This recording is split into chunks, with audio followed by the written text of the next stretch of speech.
Kali kali je songka yakai li. Now this evening I'm going to share with you some of the things that we as a church are doing to accomplish purpose number 5, made for a mission.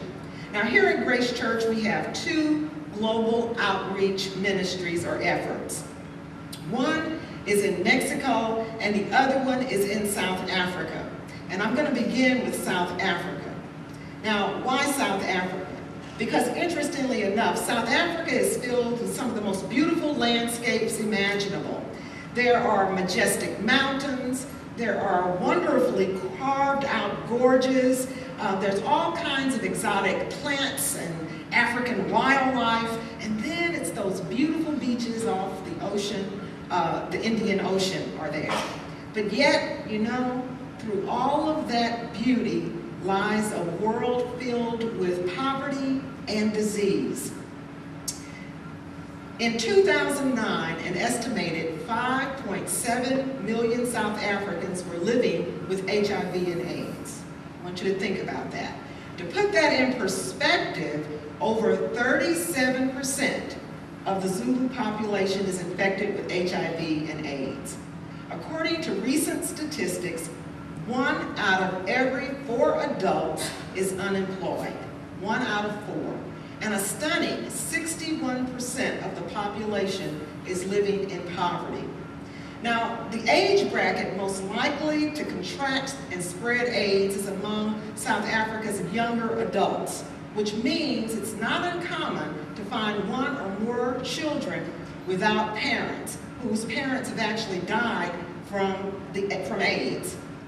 Now, this is devastating, as you can imagine, for the children, not only emotionally. So you can imagine the children, a lot of them don't have parents, they're orphans, but it's also devastating in the fact that it leaves behind large numbers of orphans with no one to care for them. And in many times, what we find is children as young as 10 years old are caring for their younger siblings. So that means we have children taking care of children. Now, in 2007, our church began a partnership with local churches, ministries, and other community leaders in the Ugu district of KwaZulu-Natal, South Africa, which is off the east coast of South Africa. Now, in KwaZulu-Natal, where we are ministering, it is said to have the highest incidence of HIV/AIDS worldwide. So this is where Grace's ministry is in South Africa. Our church began the ministry by identifying projects that we could sponsor that would make a positive impact. It was in October 2009 that our first mission team went to South Africa, and then we went again in March of this year.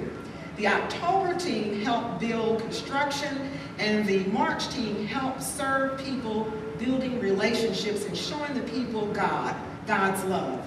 Now, my husband John and I were part of a 13-member mission team that went to South Africa this past March. And I just want you to know that for me, it was just a real eye-opener on so many levels. So now I want to tell you a bit about what your prayers, your donations, and your mission teams have accomplished while we've been in South Africa. First, we've provided a chapel for AIDS patients and caregivers at the Genesis Care Center. Now, Genesis is a ministry of the Norwegian Settlers Church where Pastor Trevor Downham is senior pastor. Some of you might remember Pastor Trevor. He's been here on several occasions and he's spoken to members at our church. Well, Pastor Trevor's church looked around and saw that local hospitals in the area were constantly experiencing a shortage of beds. So Pastor Trevor's church founded a care center to accommodate infected patients. They literally took the church outside of its 4 walls and out into the community. Now, Grace Church partnered with the Genesis Project, with Pastor Trevor's church, to build the chapel that you should see up on the screen. We also had an opportunity while we were there to actually have a chapel service where we sang and praises and worshiped with the patients and their caregivers. And after the service, we went into the wards where the patients are. And we sat bedside with bedridden patients. We prayed with them, we listened to them, and we encouraged them, letting them know that Jesus loves them and that Jesus cares deeply about them. Now, according to Pastor Trevor, they've sneaked more people into heaven right there at that care center. As a matter of fact, we're calling it a care center, but it used to be called a hospice. Some of you might remember when we used to call it the hospice center in South Africa, but now we call it a care center, and it's because of this. Because of the medicine that's being provided, and because of God's love that's being given to the patients, 40 to 50% of those who are admitted eventually leave the care center and go home. Isn't that wonderful? It's just wonderful. Now, Grace Church has supported numerous other building projects. We've built multiple kitchens, we've built sanitary toilet facilities, we built covered verandas so that the children can come and get their food. We've built a church roof for a local Zulu pastor. We actually built and shored up a playground to support children's feeding programs. Now, as I said earlier, many of these children's parents have either passed away or they're at home sick with AIDS, and they're unable to prepare meals for their children. So, what has happened in South Africa is that there's a large number of feeding centers to help feed these children. There's local Zulu pastor Joseph and his wife Jabu saw this large number of children in need of care in their community, and they decided to do something about it. They opened up with their church a feeding program to help these children who are hungry, sick, and in need. And then each morning, you can actually see children on their way, holding hands, walking up the little mountainside and down in the little valleys to the feeding center there that Pastor Joseph established. Now, it's not only Pastor Joseph, but there were other community leaders, good people, who decided we've got to open up these feeding centers as well because these children need food. And it was people like that that Grace Church partnered with to build these kitchens. We built toilet facilities, and as I said, we shored up playgrounds, all for these children. And we've just done an amazing job.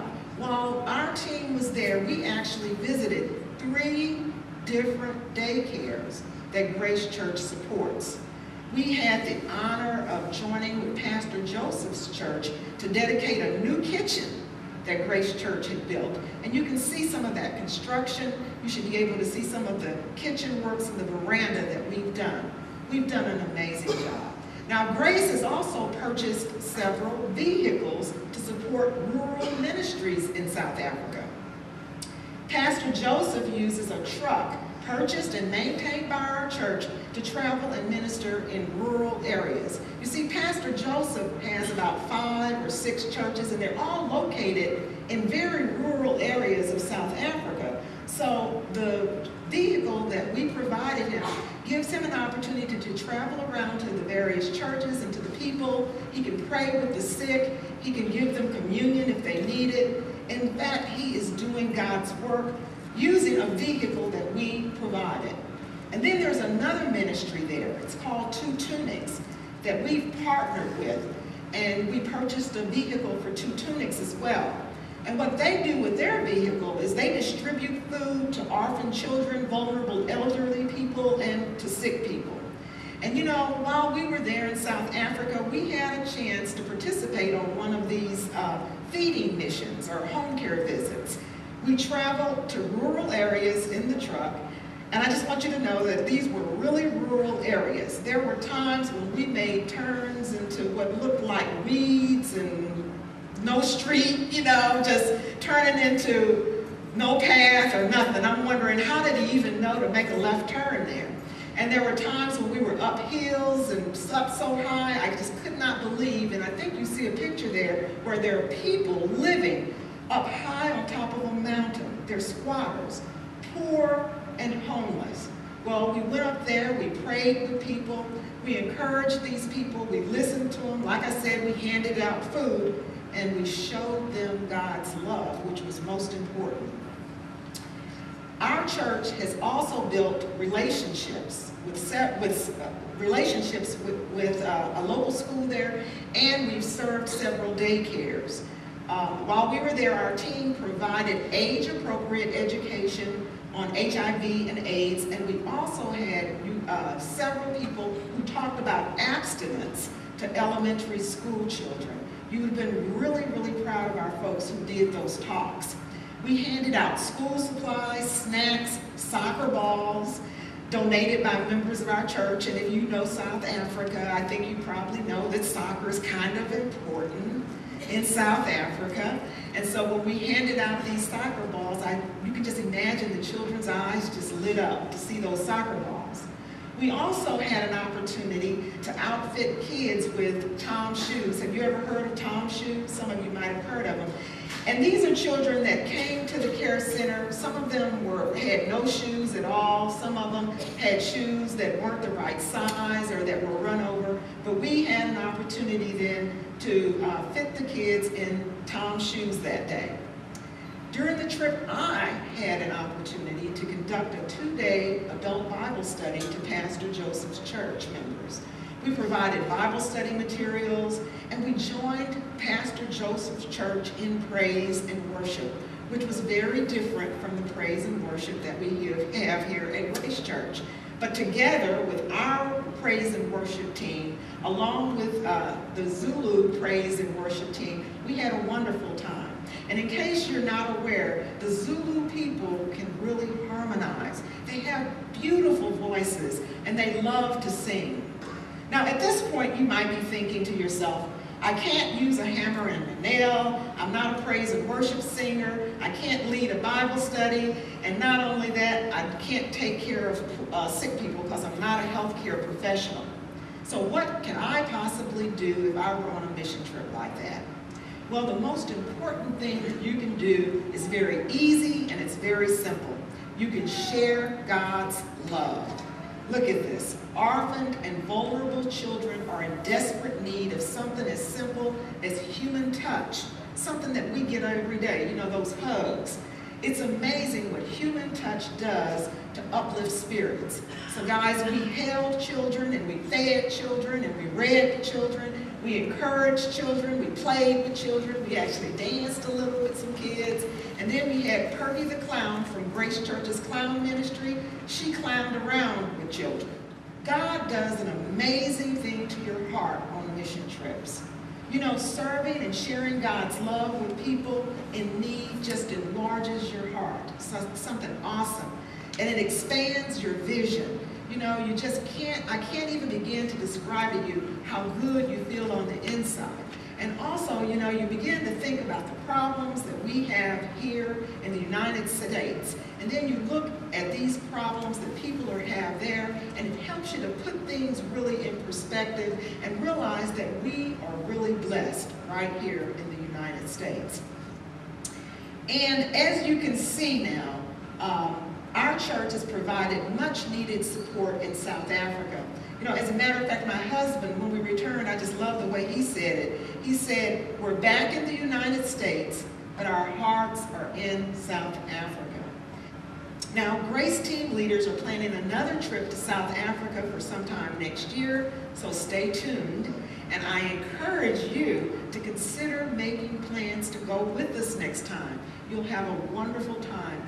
Your heart will be changed, and you'll never see things the same again. It is absolutely life-changing. Now, in closing, I'd like to leave you with Grace Church's Global Outreach Ministry saying, and this is it: the mission is accomplished on the feet of those who go, on the knees of those who pray, and on the hands of those who give.